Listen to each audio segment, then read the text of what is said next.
sous un soleil explosif avec un Bruno en pleine forme. Et même chose pour Karine Lima, bonjour à vous toutes et tous. Remarquez, regardez le décor derrière nous et quelque part tout est dit. Effectivement, Bandol et Sanary ne sont pas très loin, ça sent la Méditerranée, les pins, ce décor assez montagneux justement. Et puis circuit Paul Ricard qui vraiment est splendide avec un final et un programme même de finale vraiment extraordinaire. On est très heureux de vous retrouver. Alors c'est vrai que s'il y a un week-end à ne pas manquer, eh bien c'est celui-ci avec que des courses exceptionnelles. On vous le dit à chaque fois, mais là c'est la grande finale tant attendue. Toutes les disciplines vont se battre et je peux vous dire que les pilotes sont à fond. Ils veulent tous décrocher le titre. Donc un week-end de folie, un week-end très chargé. Vous allez suivre bien sûr sur toutes les courses. On attendra celle du GT cet après-midi en direct aussi sur Eurosport. Et puis on aura les qualifications ce matin, Bruno. Oui, ce sera effectivement à partir de 11 h. On le dit très souvent, une partie de la victoire se joue déjà avec la place, la meilleure qui soit sur la grille de départ. Donc on sera en direct des stands. Là, ce sera sur le coup effectivement de 11 h ce matin. Et puis Karine passe en revue les autres disciplines, naturellement. Et il y en a un. Oui, D'ailleurs, on peut regarder tout de suite derrière nous. Allez, qu'est-ce que c'est? la midget de litre avec notamment Manu Daviani et Julien Lambert qui vont partir de la première ligne de la grille de départ. Il y a un équipage fille ce week-end sur la voiture numéro 5. Pas des moindres. Oh là là, on aura l'occasion sans doute d'en reparler. Il y aura la Formule 4 également. Alors l'Euroboss Grand Prix aussi, on peut en parler. Voilà une nouveauté. Voilà absolument, c'est la cerise sur le gâteau pour la finale. Pas de F1, mais des voitures qui sont soit des GP2 ou bien des voitures du parc des World Series by Renault avec les FR 3.5. Elles sont vraiment superbes. On aura également naturellement la finale aussi de la Peugeot RCZ, de la Porsche Carrera Cup. Il y a énormément de titres et de points distribués, plutôt de points et de titres à distribuer. Raison pour laquelle ça va être un week-end génial à suivre et c'est bien de le suivre avec vous. Allez, on envoie tout de suite le jingle de la midget et on se retrouve juste après.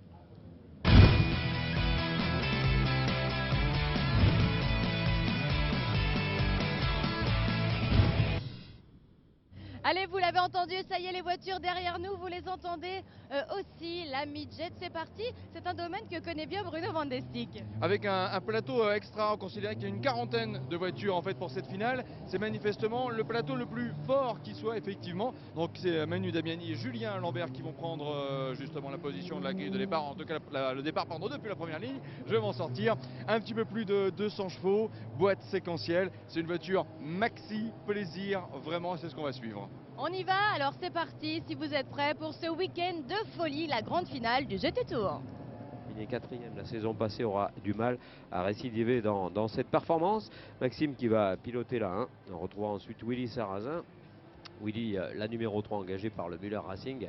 Là aussi, c'est un jeune rapide avec Erwin Creed et la numéro 13, c'est la 15e place et donc la ligne 8 cordes pour le pilote SKR. Alexei Maïrov, la 777 et 16e.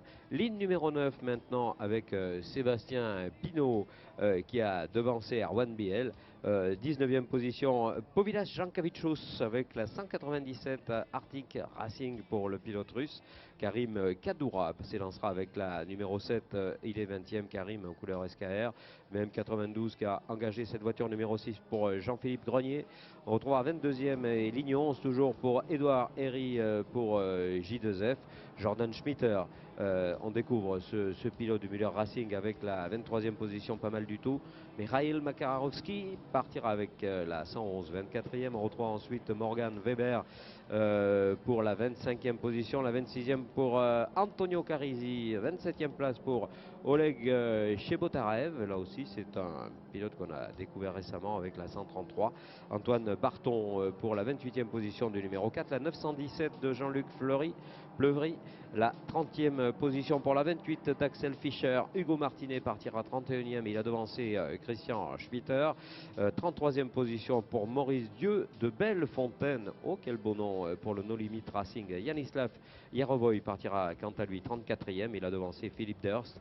Thierry Cornac 36e, François Patolona à la 37e position, Sergei Egorov 38e, Benjamin Roby 39e, Laura Châtelain. Alors on est très heureux de retrouver une habituée du Challenge Caterham, puisqu'elle a décidé de participer et de faire une alliance de charme avec une autre pilote féminine de ce groupe. Elle va piloter la voiture numéro 5, c'est Marine Pidou qui la partagera avec elle. Elle a fait le 40e temps, 41e position pour Igor Muravlev, qui s'est vu devancé par Laura donc, et aura lui aussi un challenge un petit peu compliqué à livrer concernant ce retour attendu.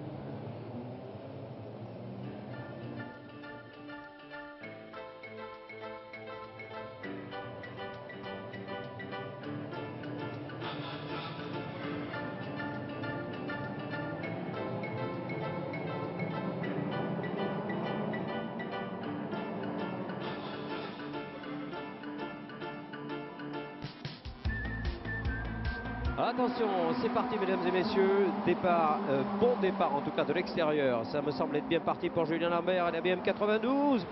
Attention sur ce premier virage, les voitures qui vont aborder avec une certaine sagesse et lucidité, je l'espère, ce premier virage. Voilà qu'il faut tomber, bon départ de Gomard qui part en 3e position, il s'est débarrassé, aïe, accrochage derrière, sans gravité, fort heureusement on a réussi à virer à droite et à gauche pour éviter un crash trop lourd. Et remonter maintenant sur la partie rapide de la courbe de Signes. On voit ces voitures qui essaient de couper les aspirations. Et on voit surtout que Julien Lambert est sous la menace extrêmement directe de Manu Damiani. Est-ce qu'il y aura justement une ambition pour Manu d'aller chercher l'extérieur dans cette première partie? Je crois que c'est Lambert qui a réussi à garder justement la tête de la course. On va passer malheureusement avec un départ compliqué, la numéro 77 de Morgan Weber qui était resté jusqu'ici dans les stands. Et il y aura 12 tours dans cette épreuve. On voit des voitures qui ont souffert déjà dans ce premier passage. C'est vrai que le cœur du peloton, lorsqu'il est aussi fourni, est un endroit qui est loin d'être cosy, loin d'être confortable. Alors que devant, Julien Lambert semble bien déterminé. Évidemment qu'il a l'ambition d'aller chercher ce titre. Évidemment qu'il en a la possibilité. Il nous l'a démontré à de très nombreuses reprises. Et évidemment, et bien sûr, que derrière, voyons où en est Loris Noron. On va attendre le pointage officiel pour avoir ces idées-là. Il me semble bien que Yarnell Arlaché serait en train d'effectuer une belle course également. On a vu cette voiture numéro 68 juste à l'arrière de celle pilotée par Nicolas Gomard. Et le premier pointage dans la ligne droite. Oh là là, attention, on essaie de longer les murs pour éviter justement de faire bénéficier ses concurrents d'une éventuelle aspiration. Allez, c'est Julien Lambert qui est à la corde. Julien Lambert qui est passé devant Manu Damiani. Bon départ de Young. Ah, c'est Antoine qui a fait le meilleur start, le meilleur départ pour le jeune Alsacien.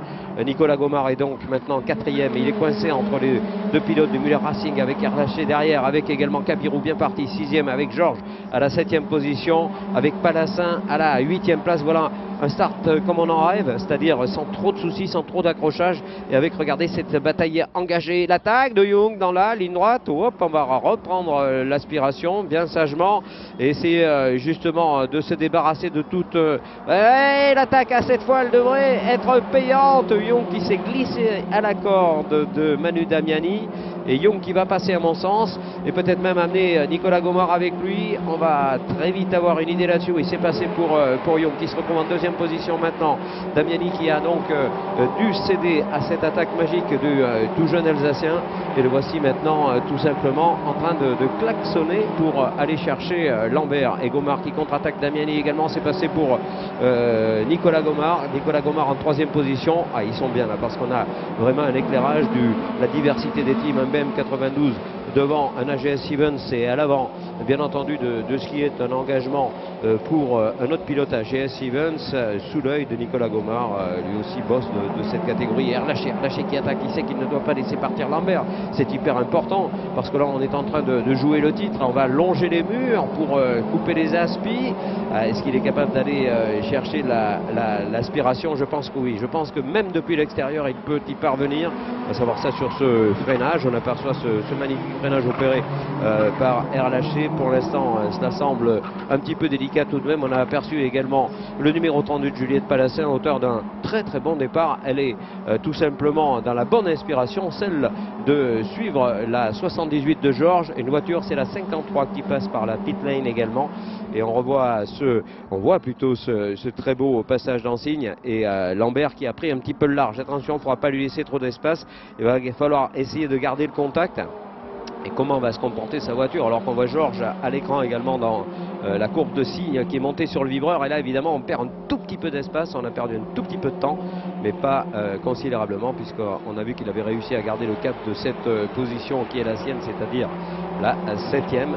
Derrière lui toujours Kabirou, Sébastien Kabirou, très vite dans ce groupe, un très beau groupe là, très éclairé, avec Lambert, Young, Gomard, Damiani, Arlaché. Voilà le classement qui s'opère pour l'instant sous nos yeux, avec toujours les incertitudes concernant en tout cas l'extrapolation qu'on serait en droit et en devoir de faire sur le classement général de ce championnat, qui reste très indécis.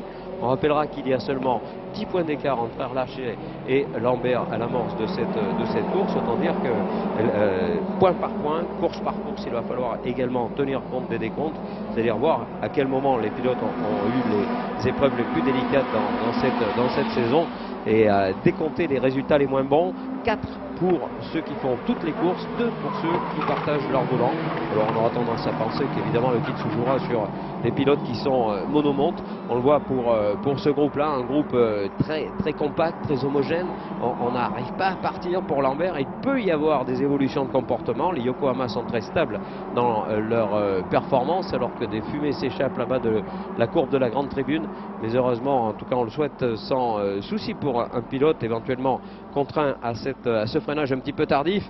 Et là c'est un passage parfait. On voit Julien Lambert qui s'accroche, qui fait des trajectoires absolument parfaites, qui essaie justement de ne pas trop en faire. Surpiloter, c'est toujours perdre un peu de temps. Maintenant, la tendance, elle est celle évidemment d'examiner ce qui se passe derrière. Ça bouge beaucoup pour cette voiture en deuxième position. Cela bouge pas mal pour Young. Mais alors, quelle course accomplie encore une fois par le jeune, absolument magistral. Et puis Gomard derrière va coller la pression. L'expérimenté Nicolas Gomard et la 89 qui est en train de coller la pression à Young en se disant, de toute façon, s'il voit du noir dans son rétro, il va être un petit peu inquiet. Mais je suis pas sûr que Young subisse ce genre de contraintes. Je crois plutôt qu'au contraire, cela va le motiver, le surbooster, le suractiver pour essayer d'aller un petit peu plus vite encore. Il reste encore 8 longs tours, un petit peu plus même que ces 8 longs tours, puisque le passage va s'effectuer maintenant. Et l'attaque de Gomard est imminente. Et regardez, il essaye sur l'aspiration. Cette voiture aspire beaucoup justement. C'est ce qui fait qu'elle autorise beaucoup de dépassements. Et c'est passé pour Nicolas Gomard. Je pense qu'il est passé, Nicolas. Ouais, contre-attaque de Young qui va freiner super tard au freinage. Oh là là là, le freinage de ligne droite où on s'est touché un tout petit peu. Et cela profite à qui? Eh bien à Erlaché qui n'en demandait pas tant. Cette explication lui profite. Cela profite également à l'avant à Julien Lambert qui a creusé quelques longueurs d'écart. Et puis il y a un 5e homme qui va venir se mêler à cette lutte. Il s'agira d'évoquer et de se méfier sacrément de Manu Damiani, l'auteur de la pole position, qui n'a évidemment pas du tout baissé sa garde. Et on voit Stéphane Georges et sa voiture derrière qui est dans le bon groupe également. Alors très difficile de pouvoir annoncer ou prédire qui sera le vainqueur de cette épreuve. Et Gomard a fait une très belle action. On le revoit d'ailleurs à l'image et au replay. Franchement, là c'est du grand art. Il est sorti très vite de la courbe qui précède cette rectiligne. Il a bénéficié de l'aspi, s'est décalé et là on ne peut que constater ce talent. Seulement voilà, c'est peut-être pour l'instant Julien Lambert qui pourrait souffrir à nouveau à son tour, plus exactement de ce retour de Nicolas Gomard. Allez Julien, il faut y aller, il faut garder le rythme, il faut garder le cap, il faut garder l'envie également, alors que les deux pilotes du Müller Racing se retrouvent groupés, comme on l'a vu plusieurs fois cette saison. Erlaché pour l'instant en position de 4e, derrière son coéquipier, devant Manu Damiani. Wow, Manu qui a attaqué, qui a tenté de passer à la corde, voyant ce petit trou de souris qui lui avait été offert. Ça n'a pas été suffisant pour passer, mais Manu est rapide, on le voit sur ce nouveau passage des hommes de tête. Il va rester tout juste 7 tours à boucler. Damiani par l'extérieur. Bon, on va croiser, décroiser. Freinage très tardif de Lambert. On a vu la voiture bouger un petit peu, mais il est vraiment à l'archi limite de ce qu'il peut faire justement à bord de cette auto. Et pour le moment devant, Julien Lambert qui garde le cap, même si derrière c'est par moments un petit peu plus compliqué. Il y a des possibilités de retour qui sont toujours évidentes avec ce genre d'auto. Encore une fois, Made in France, conception VIP Challenge, avec moteur français issu de la production Renault, avec également, voilà, alors qu'on voit une voiture qui est sortie un peu large. Pas de souci cependant, pour revenir à la technique, oui, avec un rapport poids-puissance extrêmement intéressant à l'avantage du produit. Ça va vite, ça aspire, cela autorise évidemment beaucoup d'actions, comme c'est le cas en ce moment. Et c'est ça finalement le sport automobile, et c'est cela que voulait faire Jean-Philippe lorsqu'il a conçu ce produit. Et on voit assurément qu'il est une belle réussite, puisqu'il y a un full complet du côté de ce peloton. Parce qu'on évoque évidemment ce qui se passe devant. On devrait aller un petit peu plus loin pour parler de Dimitrienko par exemple en 15e position. Le russe, oh là, on voit que les autos sont montées très haut sur les vibreurs. On sait que ces vibreurs ont été modifiés justement récemment. On sait qu'ils ont été meurtriers en F4 par exemple. Et on s'aperçoit qu'ils sont très difficiles à escalader lorsqu'on a y compris ce genre de voiture. Et à l'image donc ce qu'on aperçoit, c'est toujours Julien Lambert à l'avant de Nicolas Gomard. À Nico qui est légèrement plus rapide. Je pense que Nicolas Gomard est un tout petit peu retenu par Lambert pour l'instant. Il va passer peut-être dans cette ligne droite. Nouveau passage, nous sommes à mi-course désormais. Allez, l'attaque peut-être de Nicolas Gomard sur Lambert. Ça va pas être facile quand même. On est obligé de longer les bords, de longer les murs et d'attaquer naturellement. Non, c'est un frein de tard, c'est un godasse de plomb notre ami Julien Lambert, qui a résisté à Nicolas Gomard. Là, deux pilotes de talent, d'expérience et de qualité. Et vous le voyez, pas une seule touchette, pas un seul contact. Bon, pourvu que ça dure. Et on voit très vite que Young est revenu également. On s'est aperçu que très vite Young était tout simplement revenu. Ah là là, et un petit, voilà l'origine de cet accrochage tout à l'heure. Tout simplement une touchette comme on constate quelques-unes. Allez, là ça va se compliquer. Ils sont 5 de front dans signe. Ah là là, c'est passé pour Gomard. Magnifique passage de Nicolas Gomard. On a vu que ça avait touché un tout petit peu l'avant gauche de Julien Lambert, et on en profite pour Young. Young qui glisse sa voiture à la corde. Ah, ça c'est de la course auto, ça c'est beau, ça c'est vraiment effectivement magnifique. Et le jeune pilote Young, alors c'est marrant parce qu'on a à chaque fois l'impression de faire un pléonasme, pourtant il s'appelle bien Young, et en tout cas il est extrêmement rapide, il est extrêmement valeureux. Lui pourrait évoluer dans des circonstances un petit peu différentes l'année prochaine, son objectif restant évidemment, compte tenu de son âge encore une fois, d'aller jusqu'au plus haut niveau de la monoplace. Pourquoi pas, c'est ce qu'on peut souhaiter à ce jeune garçon. C'est sûr, côté motivation, côté équilibre, il n'y a aucun doute, il a la capacité d'y aller. Il faut tout mettre en face pour arriver à construire une saison correcte, et pourquoi pas imaginer de faire une carrière d'ailleurs dans des voitures fermées telles que celle-ci, car on en parlait encore hier avec Rémi de Guffroy, il y a beaucoup de possibilités à ce niveau-là désormais. Ouais, attention à l'attaque de Lambert. Lambert un petit peu vexé dans ce qui a été cette double attaque à laquelle il s'attendait, ceci dit, eh bien va tout faire pour non pas surpiloter comme on l'a craint tout à l'heure, mais bien au contraire s'appliquer à bien utiliser également les aspirations que lui offre désormais Young. Mais attention, Nicolas Gomard est en train de partir. Il va rester 4 tours et demi à l'issue de ce nouveau passage, et Nicolas Gomard qui est en train de faire la différence. Nicolas Gomard qui lui n'a pas à troubler la trajectoire comme on le voit dans la ligne droite du Mistral. Lui il a qu'à se concentrer sur sa trajectoire, et Lambert va être aspiré. Là on peut gagner 4-5 dixièmes sur un tour sur ce phénomène d'aspiration, et il est repassé Julien. Ah là là, quelle course de Julien Lambert, absolument remarquable. Et Julien qui a repris la deuxième position sur Young.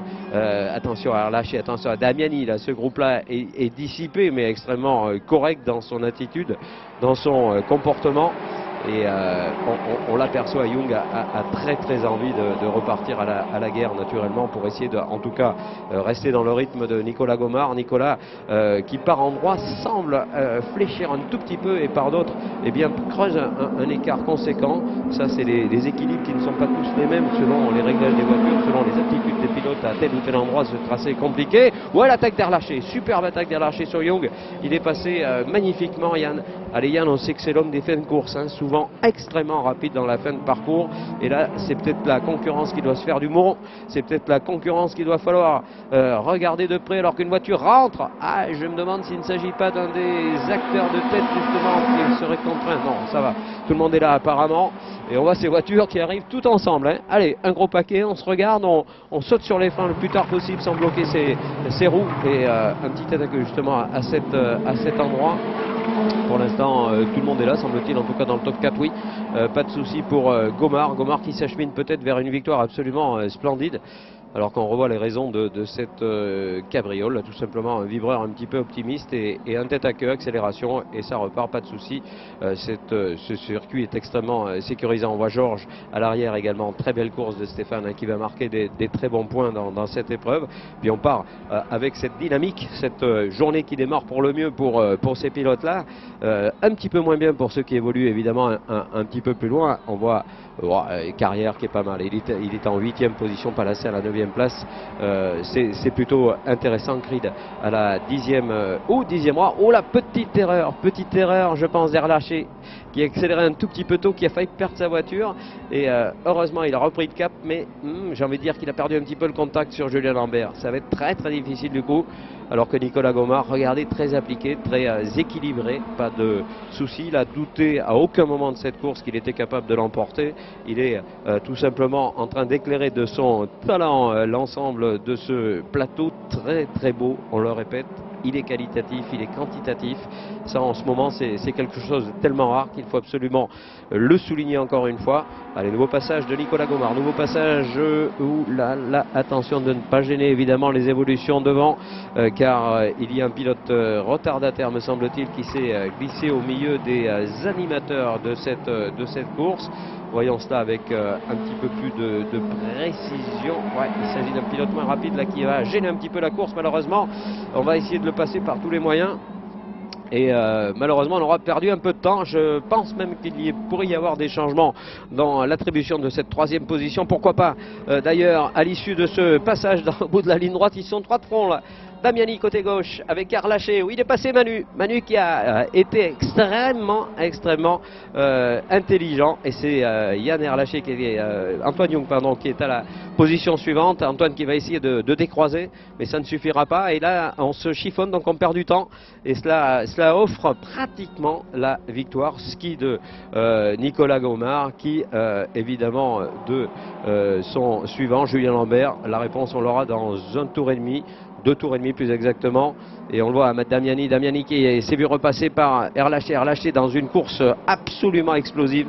Il sait qu'il doit perdre un minima de points sur les concurrents qui sont devant lui, et les équilibres seront finalement assez respectés, il n'y a pas de souci, mais c'est ce diable de Manu qui est en train vraiment de faire une course exceptionnelle, course tout à fait remarquable au milieu des deux jeunes là, de l'Ivan Muller Racing. Manu Damiani engagé lui par AGS Stevens, AGS et son boss qui est tout simplement en tête de cette épreuve, et les caméras s'arrêtent évidemment sur ce qui se passe à ce niveau de la course. On aimerait bien avoir une idée de ce qui va se passer également tout à fait à l'avant. Est-ce que Lambert, est-ce que Gomard vont terminer dans cet ordre ou dans un ordre différent? Et voilà, c'est en tout cas pour l'instant. Oula, ça chiffonne un petit peu Damiani Young. Rien de grave, mais ça a donné un petit peu d'oxygène au pilote Erlaché le 68 qui est parti peut-être vers la troisième position, mais il sera bien compliqué d'espérer la victoire. Il sera bien délicat, voire même impensable maintenant d'espérer monter sur la plus haute marche du podium. Un podium constitué de Gomard, constitué de Lambert. Et attention, les avertissements qui pleuvent avec la 94 avertie qu'elle ne respecte pas forcément à tous les coups la route de course. C'est-à-dire qu'elle peut faire attention sur le fait qu'elle ne doit pas dépasser justement de par ce tracé des deux bandes blanches, tout simplement qui délimite le tracé. On peut mettre 2 roues à l'extérieur, mais c'est tout, sinon on est sanctionné et averti dans un premier temps. C'est le cas fort heureusement. Allez, que va-t-il se passer dans le dernier passage? Nous allons arriver dans ce dernier passage dans quelques petits instants et sans doute saluer la victoire de Nicolas Gomard. Nicolas qui aura fait une course encore une fois remarquable. Encore une fois tout à fait exemplaire, mais attention, Julien Lambert fait une opération plutôt intéressante pour le championnat. Damiani qui conteste encore une fois la position de Young, et Young qui est passé à l'avant du pilote Damiani tout à l'heure, et Manu qui essaye par tous les moyens. Attention, nous allons rentrer dans le dernier passage, passage en tout cas tout à fait parfait pour Nicolas Gomard, excellent pour Julien Lambert, pas mal du tout, on le répète, pour ceux qui se battent pour la troisième marche du podium, et c'est pour l'instant me semble-t-il en tout cas, ou Damiani, ou voilà, non, il est resté Young à la troisième position. S'il arrive à garder ce podium, eh bien celui-là il l'aura acquis de très haute toute. Et nous sommes dans le dernier passage. Et là, ce tableau est vraiment le reflet d'excellence de cette discipline. Mais c'est pas fini. Attention, c'est pas fini. Damiani qui veut absolument, hauteur de la pole position, aller sur le podium. L'extérieur pour Manu, ça la pourrait passer à l'aspi. Oui, jolie, belle aspiration. Attention à des pilotes retardataires qui sont à l'arrière. Qui gênent Manu Damiani malheureusement. Là, ça va être très compliqué. Il va garder pourtant cette troisième position. C'est vrai que les derniers passages sont délicats. Damiani en troisième position, Gomard leader, deuxième position Julien Lambert. C'est peut-être dans cet ordre que ça va se terminer. Donc on a vu une belle glisse, un beau survirage pour le pilote Young. Et cela suffira-t-il? Ouais, Nicolas Gomard qui s'achemine vers une victoire, regardez-le, très, non pas sereine, mais en tout cas extrêmement légitimé en tout cas par ce parcours à la fois rapide, à la fois incisif, à la fois volontaire. C'est un petit peu l'image du bonhomme d'ailleurs, hein, c'est pas pour rien qu'il a ce palmarès, c'est pas pour rien qu'il a autant de monde sous cette bannière qui est celle d'AGS Stevens. Voilà la victoire magnifique de Nicolas Gomard, deuxième position tout aussi splendide de Julien Lambert, et finalement le troisième, mesdames et messieurs, c'est lui, c'est Manu Damiani qui s'est débarrassé au final de ce qui était la position longtemps détenue par Young, ouais, il est content Nicolas Gomard, il peut l'être car vraiment cette épreuve aura été en tout point remarquable. Air lâché derrière Young donc pour la 4e et la 5e position. Georges 6e, 7e Kabirou, 8e Carrière, 9e Palassin, 10e Erwin Creed. On retrouve ensuite Pinot le 101, le numéro 3 en position de 12e, la 197 de Jean Cavicius qui occupe la place suivante. Chers amis, mesdames, messieurs, on va se retrouver avec ces furieux de la Midget Series au podium numéro 1 sur 4 dans ce week-end.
Et le grand vainqueur de cette première course midget, Nicolas Gomard, bravo, un homme heureux là. Ouais, je suis un homme heureux.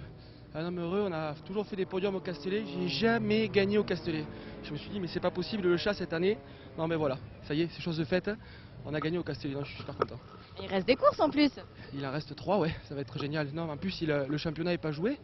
Donc ni pour la première, ni pour la deuxième, ni pour la troisième. Donc je pense que les spectateurs ils vont se régaler. Voilà. Et vous aussi, merci beaucoup et bon podium, bravo. Merci.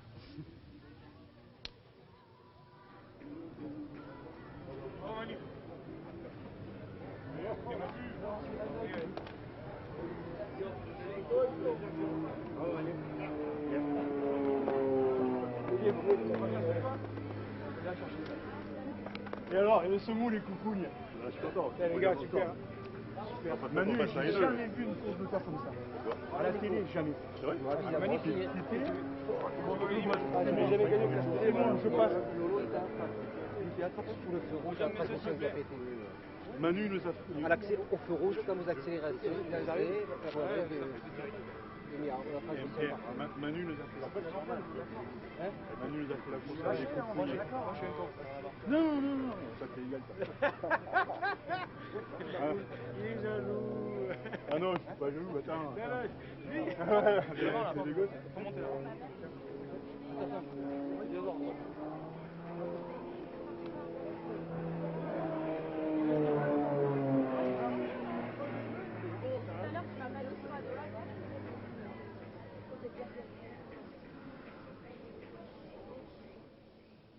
Et c'est parti, on regarde les meilleurs moments de cette première course de midget en images.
De vous retrouver à 4 reprises dans le cadre de ce GP Tour, ce qui est pour nous un élément majeur, du plaisir qu'on partagera sans aucune modération avec toute l'équipe de la Midget Felix. Merci à vous et à ce soir, peut-être avec le mémoire sur le podium, on va les savoir.